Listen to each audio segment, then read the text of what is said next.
Hey y'all, I'm going to switch to cartoon form.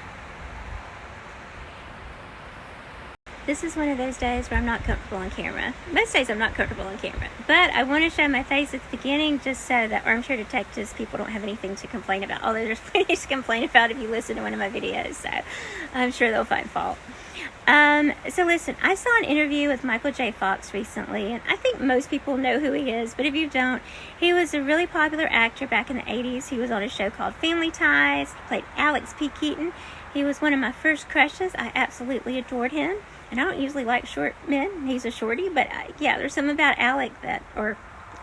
Michael that I really adored. He was also in Back to the Future. Come on, everybody knows Back to the Future. Doc Hollywood. He was on a show called Spin City. Now, it was during his time on Spin City that he was diagnosed with Parkinson's disease. He was 29 at the time. And if you don't know anything about Parkinson's, it's a very debilitating disease.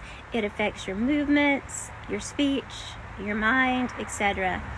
And, to be diagnosed at such a young age was a tragedy. But here's the thing that I really appreciate about Michael. He has turned this adversity into something positive, and I love people like that, right? When they go through hard times, instead of, letting it make them bitter and hateful, they get better, right? And he's just such an inspiration. So anyway, in this interview, he was talking to, I think it was Jane Pauley, and he was saying that the key to optimism is gratitude. Finding something to be thankful for each and every day. And I think that's so true. There's times when we're depressed or we just wake up on the wrong side of the bed. It's like, what is there to be grateful for? But that's just our mind lying to us, right? Because I think all of us can find something to be grateful for, even if it's just the breeze blowing, right? Or sitting out in the sunshine. And I think most of us have families that love us. And, so there's always things to be thankful for, the ability to breathe, to wake up to another day. So anyway, it's a very inspiring interview, and I think there's a documentary about him coming out on May 10th. I'm really looking forward to seeing it, I think on Apple TV, so I'm looking forward to that. So anyway, I also want to talk a little bit about finding your bliss. It's such a cliche, right? And I do think it's important that we find things that make us happy, that we take care of ourselves physically, mentally, spiritually, because if we don't take care of ourselves, then it's really hard to take care of those we love. So I think it's important to find things that make us happy and give us purpose. Unfortunately, I think sometimes in Western society, and especially in America, though, we focus a little bit too much on ourselves and our goals, and we forget that, hey, we live in a society, we live in a community. We are the collective we. It's not just about us and our little corner of the world or our family. Some people, they're like, why should I care about the war in Ukraine? Why should I care about poverty? Why should I care about crime?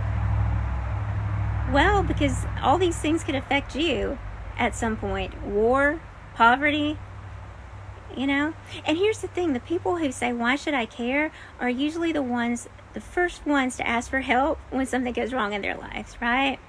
So I don't know, I just think it's important to remember that, we are part of humanity, and to love people and to extend grace to people. And I know I talk about this so much, and that's what I try to do with Armchair Detective. I find it really difficult because he always wants to play the victim. He never wants to take accountability.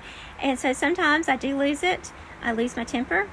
But then I try to remember this man has people who love him, that he's probably not all bad, because I think most of us have good and bad in us. We have light and dark in us.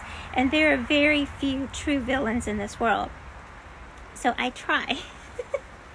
I try so hard to not go too far to the extreme. But it's really hard when people are mean and nasty not to want to get mean and nasty too, right? That's just human nature. If somebody's like beating the heck out of you with words or fists, what do you want to do? You want to get in there and start slinging it back? Come on, let's go. But I don't think it helps your argument. I've said this before. I think that there's something to be said for rising above, right? Holding people accountable, but still remembering our humanity, which is so hard to do sometimes. But I sound like Bill Clinton, didn't I?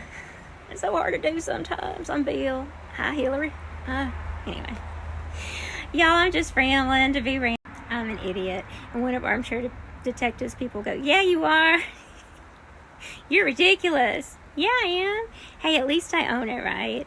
I own it. I take accountability when I do stuff wrong. That's something armchair detective should learn from. And, you know, just own up to his mistakes. He'll never do it, though.